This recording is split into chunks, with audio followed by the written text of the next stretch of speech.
As a theater teacher, I teach improv to middle schoolers. I study it myself and also take workshops and classes on my downtime.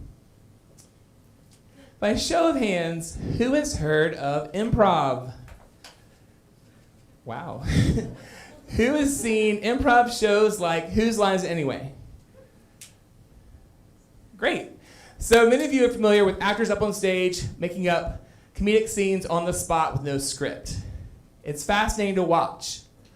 But how do they do it? Here's how. The foundational principle of improv is yes and. Yes and is when you take an idea and you agree with it, or also an audience suggestion, and you create a scene, and then you add to the scene with another idea with your scene partner to keep the scene going. Yes and can be used in other contexts and not just theater. Yes and is the backbone of collaboration that is built on trust and collaboration. Just ask Viola Spolin, the woman who single-handedly invented improv.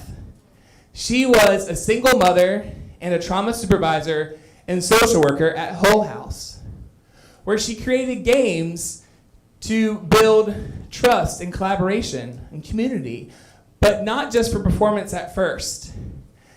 She used these theater training games to incorporate play with immigrant families who live there due to poverty and industrialization.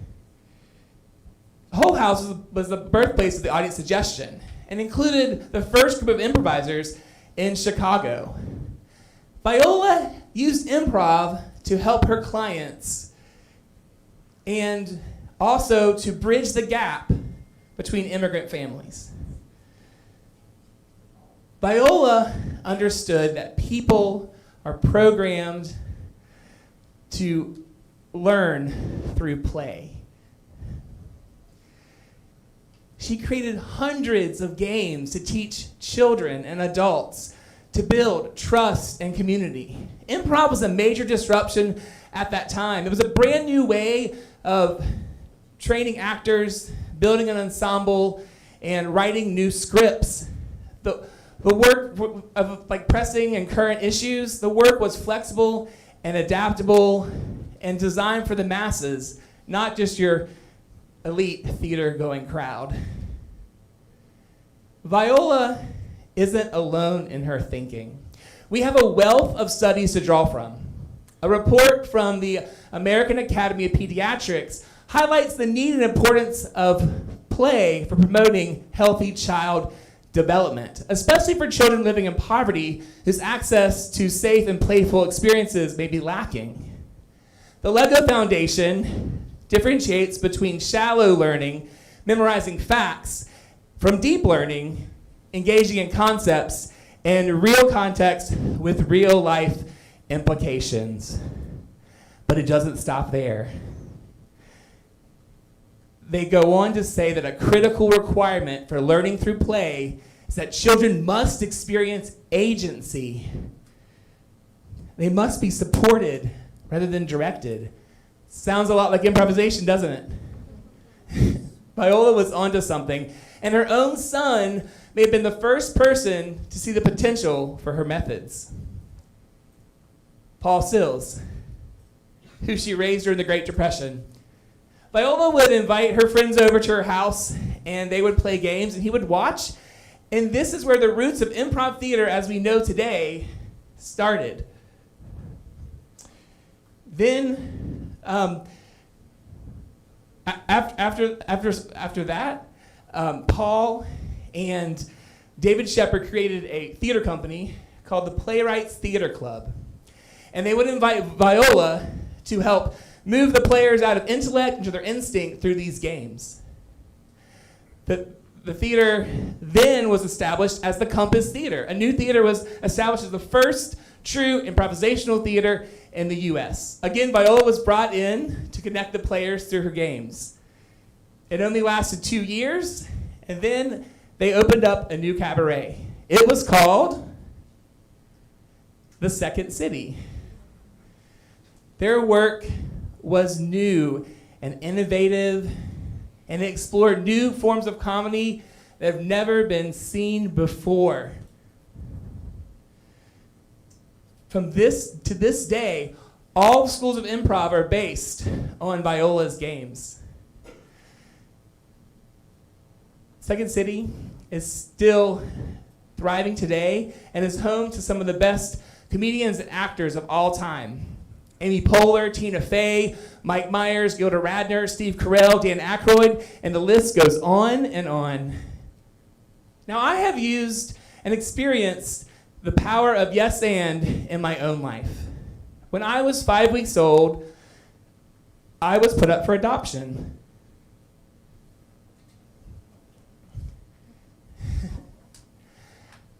My mom adopted me and invited me into her life. She said yes, but she didn't stop there. She said, and I will make sure he has a good education, and I will make sure he is cared for, and I will make sure he is loved. She accepted me for who I was. Just like Viola, she was a single mother, and she helped me and supported me through really hard times, difficulties growing up, fitting in social situations, and difficulties with financial constraints and fitting in at school. She was there for me. She helped introduce me to my interest in theater, and she embraced it by signing me up for 12 years of musicals and choir and the puppetry ministry. Yes, the puppetry ministry. She helped me pursue my love of the arts. She sent me to theater camps and helped me get really interested in theater. She provided me with resources every step of the way. Not only did she accept me, but she helped me get what I need in every step of my journey. She had a yes and attitude. I have a yes and attitude in my own teaching career. When I teach improv through play and through games to students to build community, I teach a variety of games with my first unit on improv to build that trust and collaboration and community in the classroom.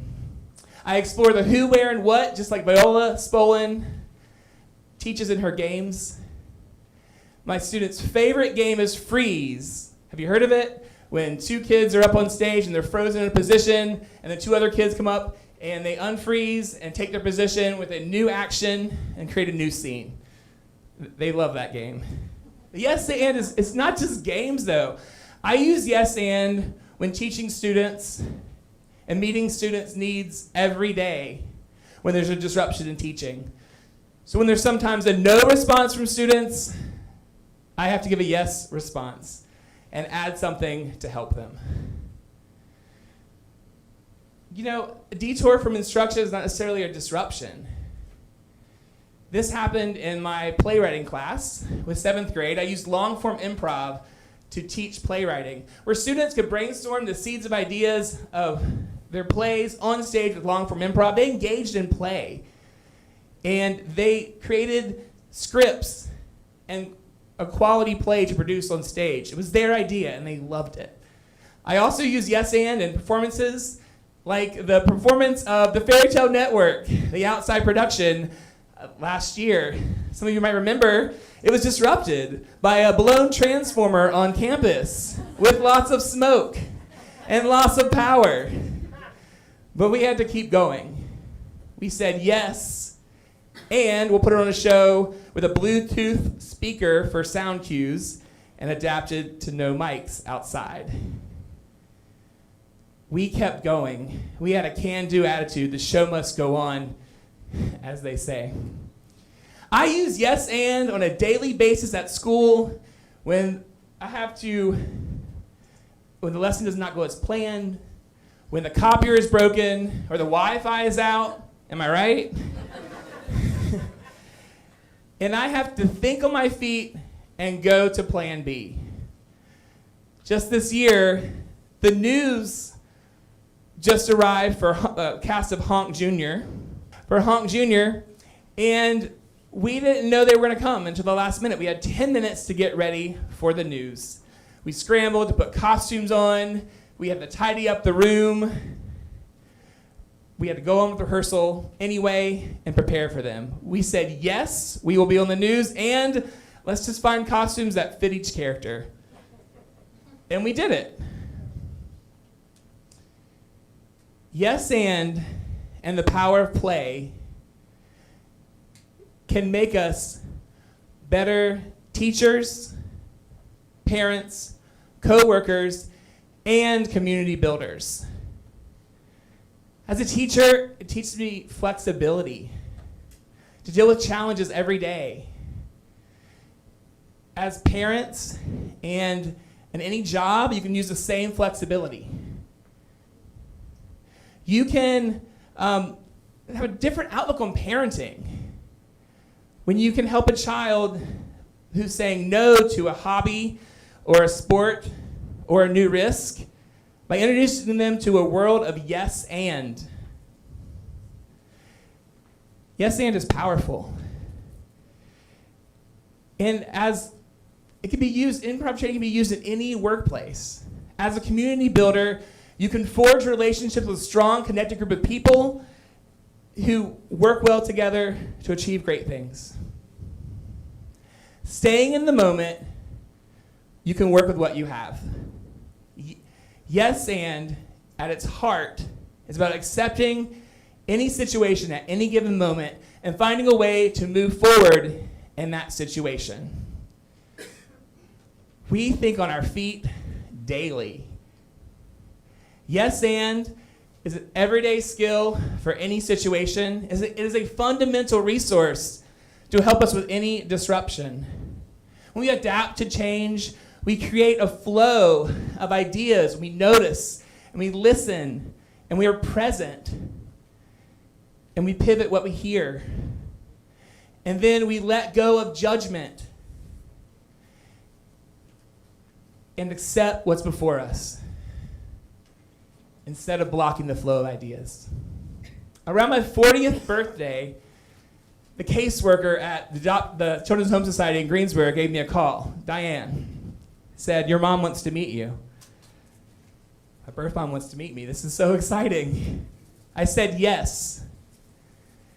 And let's meet on stage at Asheville Community Theater where I'm most comfortable and can be myself.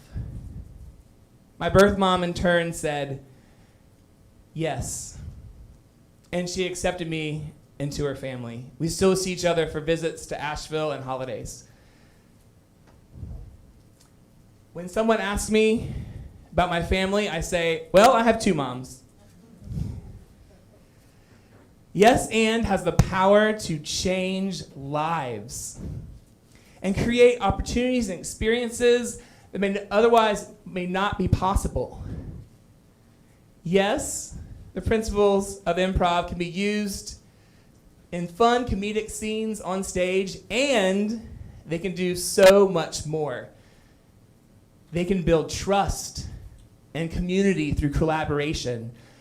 They can teach you to be resilient when you throw away the original plan and move forward with confidence. Thank you.